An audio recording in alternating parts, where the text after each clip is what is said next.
ideal in your world, what's the ideal target share for a number one receiver? Target share, I think the biggest thing is that you want to be multiple enough that teams can't just key on that one player. I think it depends on what your weapons are. Obviously, for us, we're very fortunate to have a lot of them, and so you really don't want to be saying, hey, this guy's got to catch 12 ball. We don't really want to be force feeding one player. At the same point in time, you want to make sure that our guys are primary in the read in a lot of the plays that we're going to call. And so as we put the game plan together, that's taken into account quite a bit. Whether that's a wide out, a tight end, or a back, that's something that you always need to be looking at. And I think it changes week to week based on the matchups and who we're playing. Caleb and Rome seem to have pretty good chemistry with each other. Do you have to caution against locking in on Rome? I don't think you need to caution against anything. I think it's always if Rome is first in the progression, that's who we need to be looking at. If Rome is late in the progression, then your eyes need to be on one and progress to 2 and 3. We kind of let the plays take care of themselves as far as that goes. But I don't think anytime your quarterback and a player have good chemistry, I don't think that's a bad thing. I think we encourage that. Where is Colson now from like the start of the season or training camp in terms of the mastery of the offense and knowing what he needs to do? I would say he has a really good feel for the offense. There's really not obviously the offense changes week to week and evolves, and so there are new things for all of our guys, whether that's conceptually routes, run game stuff. He does a great job of learning the new stuff. I think he's got a great feel for working in combination with the tackles, other tight ends in the run game.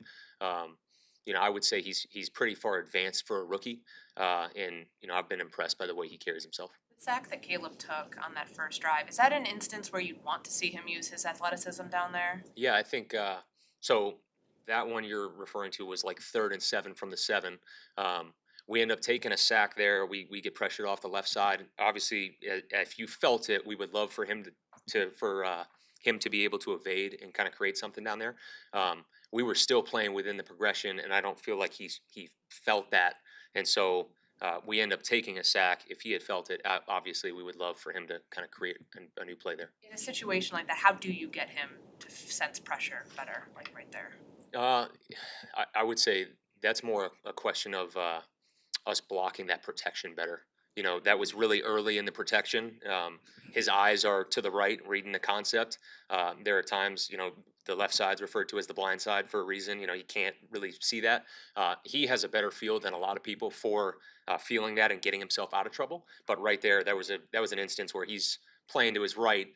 If he felt it, if we get the check down out a little bit earlier, maybe that's where the ball goes before he's able to before he gets sacked there. But really, that's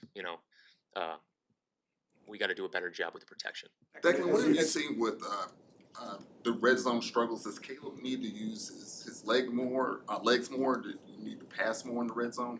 I would say the red zone struggles have been on all of us, and as you look at them sequentially, pulling up that last game, you might look at it and say, hey, there's one play. I look at it and there's 4 plays that if our precision and our detail is better on any one of those 4 plays, we probably come away with 7 points in both of those first 2 drives. And that's the thing that we have to really hone in. And there's no magic answer. If there was, we'd be going out and doing it.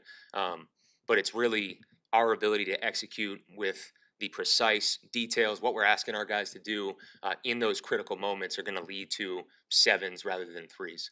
On the one red zone scramble that Caleb had early in the game, what did you see on that? It ends up being a 2-yard gain with Hamilton coming up and getting them. I'm trying to think about which play you're referring to. Oh, you're talking about he's working left there. Yeah, obviously I was good with him. That we end up kind of covered up with the tight end. We were really covered down, and so he's going to pull that ball down and try to make a play with his legs. The only coaching point there is we just got to find a way to get the first down and keep ourselves out of that short yardage situation. And so that, really he's going to be able to kind of knife inside of where Hamilton is and be able to go get a first down and make us goal to go. When you watched the entirety of the first quarter back from Sunday, what were your lasting feelings knowing how well you guys moved the football but yet came away with only? I think it's the same thing. It's the details down in the red zone and those sequences. We end up in that short yardage situation. we false start, and then really that next play, we have a really good play called for the coverage. We don't execute it quite as well. We end up scrambling and completing the ball to Rome there. And then over those next 3 plays, really, you could look at every one of them, and there are specific details as far as how we want those plays to go or how we want them to be executed that we didn't do a great job on offense. And really the same thing with that second drive. And so you're encouraged because you're like, hey, we're moving the ball, and yet it's not up to our standard and it has to get corrected. Cincinnati ranks 30th in red zone defense. Have you seen how teams have been able to take advantage of that? Yeah, I don't want to give away any sort of like schematic thing, but I would say this: like teams are doing a good job of trying to stress, their coverages and fronts they play. I think they're a young and hungry group. I certainly have a lot of respect for their coaching staff and what they do. But teams are going down and they're attacking the specific coverages that they're seeing and doing a good job of executing it down there. How big of a boost is it to get Cole back, and how valuable would you say he is in the run game? Because obviously, when you hear about a tight end, you just hear about receptions and yards and stuff. Yeah, I think Cole does a great job in the run game. Cole's a really good player, and so anytime he can be back as a part of the offense, we're excited about that. I think the other 2 tight ends have been doing a great job as well. Durham is a guy that probably is overlooked in some ways, who's done a great job in the run game for us. But anytime you get Cole back, you're fired up. On that, how did Ozzie do in that heavy role that you guys had him in last week? Yeah, he only had a handful of plays. I think there was, he's down in that goal line rep. I thought he did a good job. Obviously, the play doesn't work out quite as well because we had an issue elsewhere. But Ozzie's done a good job with everything we've asked of him. Anytime he's gone out there, I think that we trust him. We trust that he's going to do it the way we're coaching it during the week, and so there's comfort in putting a player out like that. How On the different, third how different down- is their defense with Trey Hendrickson out there? Trey's a really good player, and so I was with Trey in New Orleans when he was a lot younger, and I'm really impressed. I was too, absolutely. I've always been really impressed by Trey. He's a really productive edge player. He's a great player on any defense, and so obviously when he's a part of their scheme, he's going to provide challenges for you. On the 3rd down and 6 play for DeAndre Swift, what did you like about what Caleb Williams did to adjust the play to get you guys in position to execute there? Yeah. On the deep 25-yard screen pass for DeAndre. Oh, yeah. So we had a play called that really was calling for a screen there. We had a couple of mechanics as far as changing the play. I believe on that one we were able to kind of just stick with it and roll. Swift did a great job of bluffing it. We caught it into zero pressure, and so really we kicked that ball out there, and there's not a whole lot of bodies left. Our O-line did a great job of getting connected downfield, as did the wideouts. And I think Marlon Humphrey ends up running that play down from the inside. He did a really good job of making a play. We ended up scoring a touchdown on that drive. But Caleb does a good job of placing that ball right where Swifty can and can go get it, and it's a runner's ball, and we're rolling. Now that you've had a handful of games with Theo out there, what do you like that he's provided, and where can he sort of keep taking steps forward? Yeah, I think Theo's athleticism in the run game is a positive. As you watch the tape, we can continue to do a better job in protection as well as in combination at times in the run game. So obviously, he provides some value for us as far as denting the line of scrimmage, and there are other areas that we're continuing to work with him and try to get better. The offense has struggled with QB sneaks. I know Ben said he didn't like the situation, no timeouts. I get that. From a straight up execution standpoint of the QB sneak that failed in Baltimore, the 2 earlier in the year in Detroit, what is it that's like not leading it to not work? What needs to change with that? On the one you're referring to in the game, we need to align tight so that we close the backside C gap. We were aligned in the backfield there, and so if that was a little bit cleaner, we may be able to kind of pry that gap open. Most of the time, those are case by case because a lot of times they happen in short yardage situations where teams vary a lot front to front. But in the one you're referring to, we got to do a better job of being tight at the skill positions and being able to create kind of that dent for Caleb to go get that yard that we need. This team is still averaging more than 2 false starts per game. What can be cleaned up in the pre-snap with a lot of these? Yeah, so we've gone back and kind of looked at every penalty we've committed, just trying to obviously we're all looking to clean all those things up throughout the whole team, but we're kind of using some unorthodox things as far as out there on the practice field that you might not see. But it's something that we're addressing and is really important for us to be able to stay on schedule and be able to move the ball offensively and be effective and finish with touchdowns. Is it more Like what? Like is- what? What's I don't want to give I don't want to give any of that away. Looking at every penalty though, is that something that you just did this week? No, Went back? we've done it every week as we've gone, and you're just trying to identify: can we teach it better? Are we asking our guys to do things that are too much for them, or is there an issue?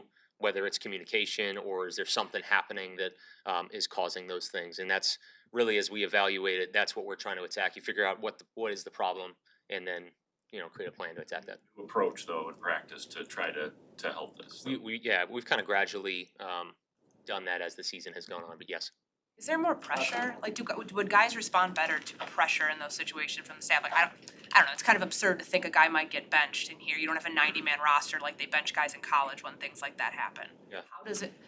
How can, when guys are, getting flagged repeatedly and like there's no real like in-game consequence for it, what is the solution to make sure it doesn't happen? Really, it's the work that you're doing in practice and making sure that every rep, whether it's a walkthrough or a game rep, is consistent with what Sunday is going to be like. And so that's the number one thing, and making sure the communication and all those things. And then to your point, if guys are continuing to hurt the team and hurt the offense, then you have to look at other solutions. But the way we're attacking that right now is process driven. Thank you. Hey guys, how we doing? Good, how are you? Standing. Right, fire away. Can you kind of walk us through the early stages of Chauncey when you got him after you drafted him, like kind of what you saw early on to move him to the nickel spot? Yeah, look, I think that was part of the whole evaluation process that we went through. We saw a really good athlete. We saw a highly competitive player, and we felt like that was an easy fit for us back then. So he had played a little bit there. He'd played some safety, and we felt like at that point in time, it was kind of best to find kind of one spot for him and let him get comfortable in one spot. And he did a nice job for us. He has a reputation of being a guy who can get under players' skin, obviously. You coached him in New Orleans. What's your say in terms of what makes him an aggressive player, but also walking that fine line? Yeah, look, I mean, I think he's a highly competitive player. And I think he goes out there and competes on every single play. And so that's fully what I would expect for him to do, with us. So I think he brings a little attitude to the football team, which I think's good. Is he a different player now from maybe a couple years ago? Maybe maturing with age or whatever it might be? I think we all mature with age. You know what I mean? Like, I think all of us, we make some mistakes as we're younger and we kind of learn from them and we kind of move on. I've seen a player that's matured a little bit, and yet he still has that fiery attitude, which I think that's what makes him who he is. With Jamar Chase, what's kind of the most dangerous tool in the toolbox of his? All of it.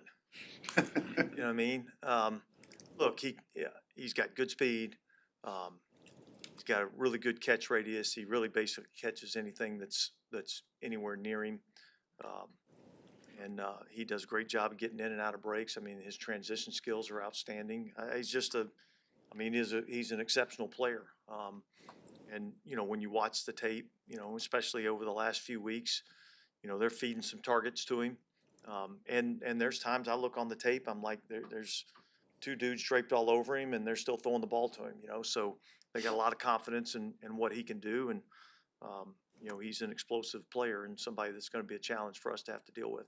You faced him a few years ago. What stands out about that matchup the first time you got to see him out there? All those same things. I mean, he's a damn good football player, and he's going to be a guy that we're going to have to pay attention to and know where he's at. And yet he's not the only one that's on the field that we got to deal with. So he'll be a big part of what we have to do game plan wise, but they've got some other weapons that we have to deal with too.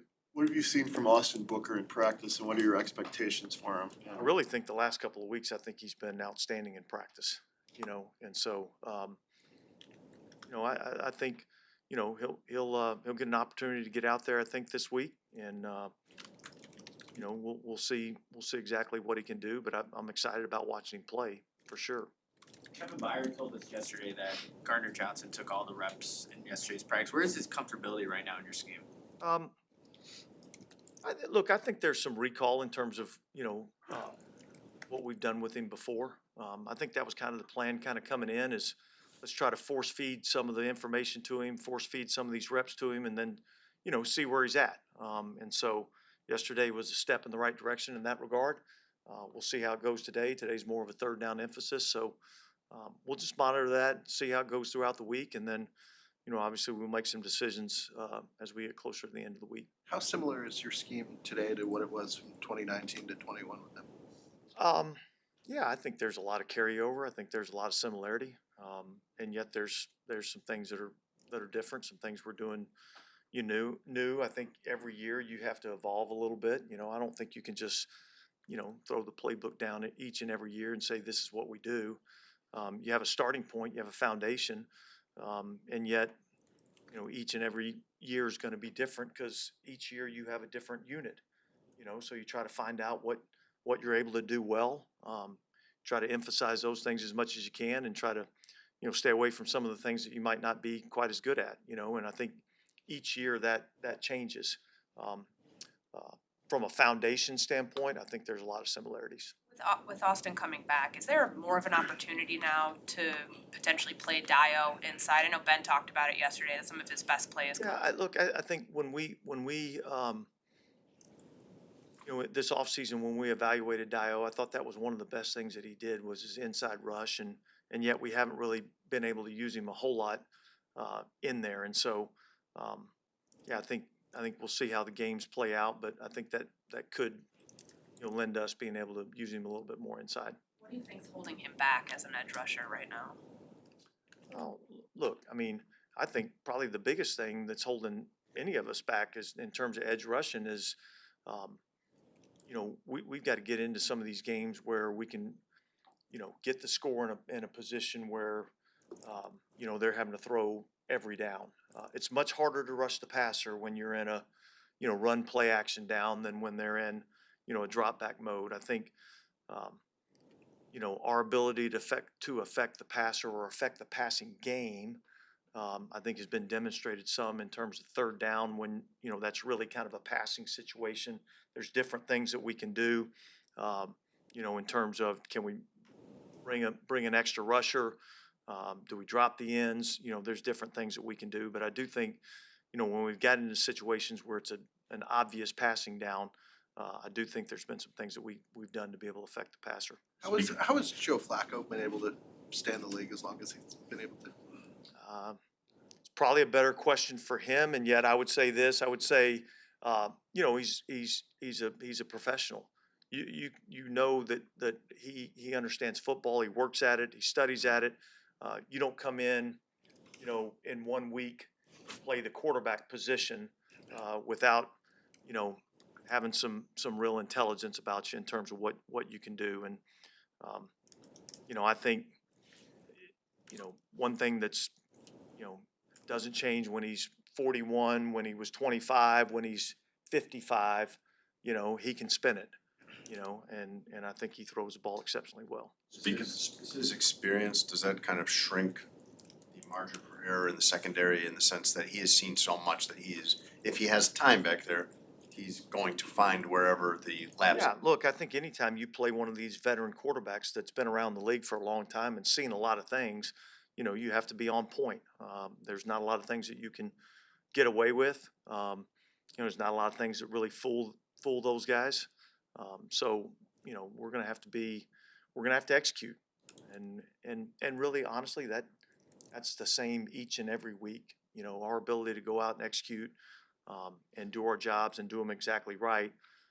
When we do those things, we have a high probability of success. Speaking of third down, in the passing situations, how high is your level of how pleased are you with how you guys have performed in those situations, considering the factors that you've had to deal with on a weekly basis with guys being out? Yeah, look, I mean, I think those possession downs, third and fourth down, I mean, I think those are critical downs. Our ability to, get off the field is important. And so we put a lot of emphasis on that.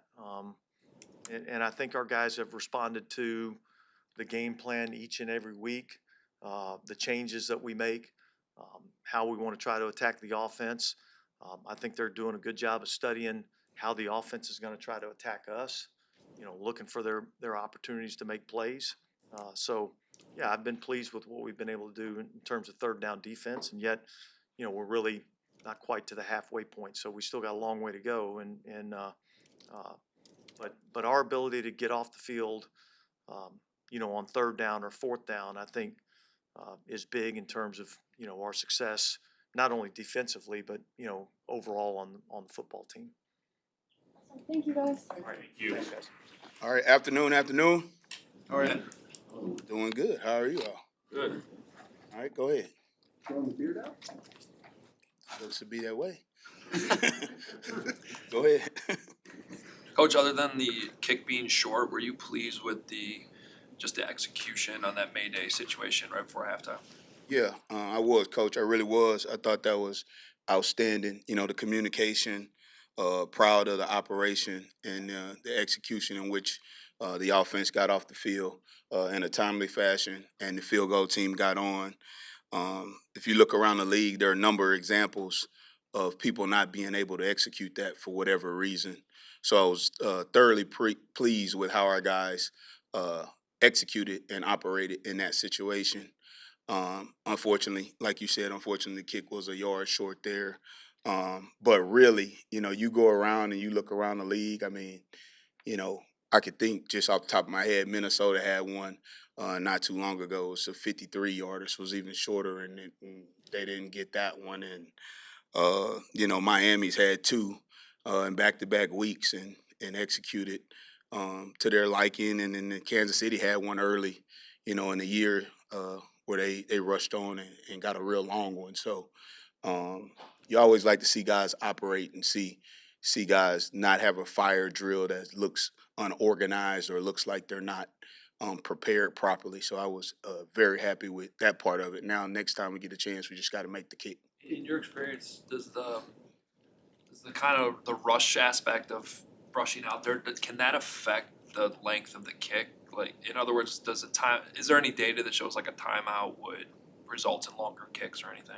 Yeah, I mean, there's the sample size is not huge enough at times of certain yardages, but I know what you're asking and where you're going, and definitely the more time you have, the better, because it feels like a normal field goal. The less time you have, the kicker doesn't have time to take his steps or his approach, and the snap is coming super fast. And the best thing you can do is get your guys out there and get everybody set, so that you have enough time to go there. But you'd be surprised as many times you do it, somebody, hey, he's not paying attention, or hey, somebody ran the wrong way off of the field, and now you got guys coming on the field, running into guys coming off of the field, and they fall on the ground, and it just looks like a circus. So from that standpoint, I thought our guys did a nice job. Ideally, that how much time situation- do you want in that situation? Yeah, I mean, it varies for different. It's a great question, Courtney, but it really depends on where you are on the field. Some people's clock is 25 seconds. Some people's clock is 23 seconds. Obviously, if it's further down the field, like in the red zone, it's hard to get it at 22 seconds, depending on how long the offensive play was. And then those guys have to run off. If it's further back on the field, like a longer one, then you can. I've seen that one done in 19 seconds. Because they don't have as far. So we practice all of those different ones all of the time at different times. Sometimes it's a milk it / bleed it, whatever you want to call it, where it's a lot more time. And then sometimes you put them under the number so that you stress the hell out of them in practice, so that when they get in the game, it feels like it's easier. And that's what we usually do. We put them in the toughest situation so that it looks like it looks on game day. In that situation, do they not swap in the K-ball? Well, you would love to get one in, but it's not promised to you. And then obviously we know that the data on the K balls are going, further. So you got a more likelihood of a chance of making it if you can get a K ball in there. It going further. Like if you look at that kick, it was on target. It was a really good kick. It just wasn't long enough. But that's at the officials' discretion if they decide if they could get it in or not. So we're not counting on it. When we practice it with a quarterback ball all the time because we're never expecting a K ball. If they bring in the K ball, that takes time. It just takes time. If they feel like they have enough time to do it, they will. If not, what we've been told, if not, then be prepared to kick a normal football, a quarterback ball. DeMarco's obviously been in the league a long time, and I'm sure he probably wasn't thrilled with the penalty there. Like, what's the point of emphasis? Just because that did wipe off such a good punt. Yeah, it was. It's really an unfortunate situation for our football team there. That's a really important situation that we were in a punt that can start, a defensive drive start at the 1 yard line, which probably can result on us getting the ball back in midfield, much like the Raiders one, and unfortunately on that one, he was illegal there, and we can't have it. I mean, he's like you said, he's played a lot of football. We always stress attention to detail, the importance of it, but that one just, it's in your craw and it hurts, and nobody's more disappointed than DeMarco about it. But we can't have it, and I think if we line up 100 more times, he'll learn from it. He'll be better going forward. But it's just unfortunate we had to learn a tough lesson there, and we could have really helped our football team there. So it's painful. Richard, there were 3 penalties total on special teams. What did you see on the 2 kickoff return ones with Blackwell and Noah? Yeah, what I saw on those in particular is when I look, you can look at the tape. You can go watch the tape, okay? What I saw when I watched the tape, I feel very confident in the way that we're coaching it, and I feel pretty confident that we'll coach it the way we're coaching it going forward, okay? So that's how I feel about that, What have been your impressions of Charlie Jones? I like Charlie Jones. Obviously, he played with Torrey at Iowa before he transferred. But I think he's a really good football player. He's one of the only players that we've played recently. I mean, we played some, but he's one of the ones that has a punt return touchdown and a kickoff return touchdown. That's hard to do, in this league, and he hadn't been in the league that long. But I see a player with really good vision, does a really nice job catching the football, no wasted steps, very aggressive returner. Be a good challenge for us to go up against these guys. I think they're really well coached, and they do a nice job. What stood out about the execution on Duke's 49-yard return? Yeah, I thought that was a huge play for us in a football game, Kevin. I mean, we really wanted to get Duvernay in the end zone in Baltimore. That was one of our goals. As a team, obviously, it's a huge goal for the kickoff return team. So I think that they fought for Duvernay as best they could. What stood out was guys in good position, with good hat placement, good hand placement, finishing through the whistle. And we just like to see more of that, And I thought Duvernay made an excellent cut. He sold it, he set it up nicely, and to get the ball, in their territory, to the 47-yard line, I believe it was, into Baltimore's territory, was a huge play for that unit, and hopefully we'll see more of those going forward. How have you personally adjusted to the increase in returns? They're just almost everyone's getting returned at this point. Yeah. How has that affected like your day-to-day preparation? Or are you spending more time in practice on returns just because of the way that's changing right now across the league? Yeah, I think you have to, because in the past it hadn't been a football play, and any team that don't understand it is a football play now, or even going forward. If they didn't understand it back then, they should understand it now. Kickoffs in the game is here to stay. You better have guys on your team that can cover kicks, and you better have guys that can return kicks, and you better have guys that can block for you, because this is what we anticipated at the owners' meetings when we went through it. We knew it was gonna go through the roof, up to 80-something%. So, you know, it's gonna be around that number when it used to not be that at all. So it's no longer, you can have a motto of kicking the ball out of the back of the end zone if you want, but the data doesn't say to kick it there. Analytics tell you to keep it in play. So you're gonna have to, it's a football play, and you have to spend time on it. Thank you. All right, thank you.